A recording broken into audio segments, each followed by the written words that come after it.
High বন্ধুরা, তোমরা সবাই কেমন আছো বা কেমন আছেন? আশা করছি সবাই অবশ্যই ভালো আছেন। তো আজকে আবারও নিয়ে চলে এসেছি একটি রান্না নিয়ে। তো আজকে যে রান্নাটা করব সেটা নিয়ে তার জন্য ধরে নিয়েছিলাম আজকে একটা বড় সাইজের গ্লাস কাপ মাছ, এবং সেই মাছগুলোকে আমরা ভালোভাবে বেছে নিয়েছি। সাথে নিয়ে নিয়েছি পেঁয়াজ কুচি এবং টমেটো কুচি। তো এবার চাপিয়ে দিয়েছি চুলোতে আমরা কড়াই, এবং দিয়ে দিয়েছি সর্ষের তেল। তো কড়াই আমাদের প্রচুর গরম ছিল, তো দেখতেই পাচ্ছেন দেওয়ার সঙ্গে সঙ্গে আমাদের তেল একদম ফুটতে শুরু করে দিয়েছে। তো এবার আমরা দিয়ে দিচ্ছি আমাদের যে পেঁয়াজ কুচিগুলো আমরা করে রেখেছিলাম সেই পেঁয়াজ কুচিগুলোকে।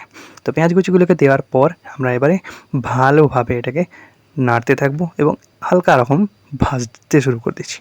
তো এবার আমরা হালকা নাড়তে নাড়তেই ভাজবো পেঁয়াজগুলোকে, এবং পেঁয়াজগুলোকে একটু যখন ভাজা ভাজা হয়ে আসবে তখন আমরা শুরু করব আমাদের মশলাপাতি দিতে।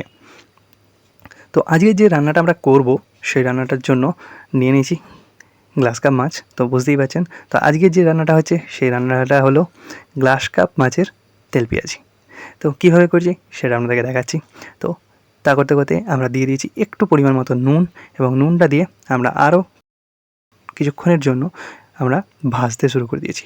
তো পেঁয়াজগুলো যখনই আর একটু ভাজা ভাজা হয়ে আসবে তখন আমরা দেবো মশলা। তো মশলায় আমরা কী কী দেবো না, প্রথমে দিয়ে দিয়েছি হলুদ গুঁড়ো, লঙ্কার গুঁড়ো এবং জিরে গুঁড়ো। তো আমাদের মশলা দেওয়া কমপ্লিট। এবার মশলা দেওয়ার পর আমরা ভালোভাবে পেঁয়াজটাকে আমরা মাখাতে শুরু করব মশলাগুলোর সাথে, এবং তার সাথে সাথেই আমরা মশলাটাকে ভালোভাবে কষতেও শুরু করে দেবো। তো এবার দিয়ে দিয়েছি আমাদের টমেটো কুচিগুলো, এবং টমেটো কুচিগুলো দেওয়ার পর সেই একইভাবে আমরা ভালোভাবে পুরোটাকে মাখিয়ে নিচ্ছি। সাথে আমরা দিয়ে দিচ্ছি আমাদের যে মাছগুলো যেগুলো ছিল সেই মাছগুলোকেও। তাহলে আমাদের সমস্ত কিছুই দেওয়াও হয়ে গেল। তো এবার আমরা আমাদের যে মশলাটা আছে সেই মশলার সঙ্গেই আমাদের মাছগুলোকে ভালোভাবে মাখিয়ে নিচ্ছি। তো দেখতেই পাচ্ছেন ভালোভাবে মাখানো চলছে আমাদের।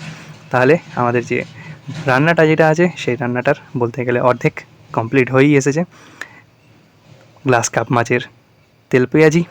তো এবার আমরা দেখতেই পাচ্ছি একটু ভালো রকমভাবেই কষা কষা হয়ে এসছে। এবারে আমরা হালকা নেড়ে নিচ্ছি, এবং নেড়ে নেওয়ার পর দিয়ে দেবো আমরা একটু পরিমাণ মতো পানি।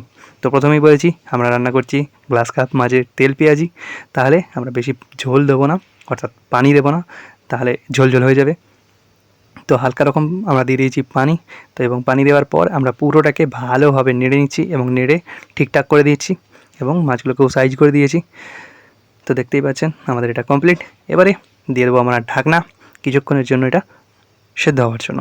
যখনই এবারে জোর ফুটতে শুরু করবে তখনই আমরা ঢাকনাটা খুলব এবং দেখব যে কী অবস্থায় আছে। তো দেখতেই পাচ্ছেন। তো এবারে আমরা যেটা করব সেটা হচ্ছে দিয়ে দেবো উপর থেকে কাঁচা লঙ্কা এবং ধনেপাতা। তো কাঁচা লঙ্কা এবং ধনেপাতা দেওয়ার মেন কারণ হচ্ছে স্বাদ এবং গন্ধ। তো তার জন্য আমরা হালকা করে একবার নেড়ে নিচ্ছি, যাতে আমাদের ধনেপাতা এবং কাঁচা লঙ্কা স্বাদ যেটা আছে ভালোভাবে আমাদের তরকারির সঙ্গে মিশে যায়। তো এবার আমরা ঢাকনা দিয়ে নামিয়ে নেব, তাহলেই আমাদের রান্না কমপ্লিট। তো অবশ্যই আপনার বাড়িতে রান্না করবেন গ্লাস কাপ মাছের তেল পেঁয়াজি, এবং খাবেন, সাথে জানাবেন যে কেমন লাগছে আপনাদের। এবং আমাদের বাড়ির ফেসবুক পেজ এবং ইউটিউব চ্যানেল দুটোকেই ফলো সাবস্ক্রাইব করবেন, সাথে লাইক কমেন্ট শেয়ার অবশ্যই করবেন। ধন্যবাদ।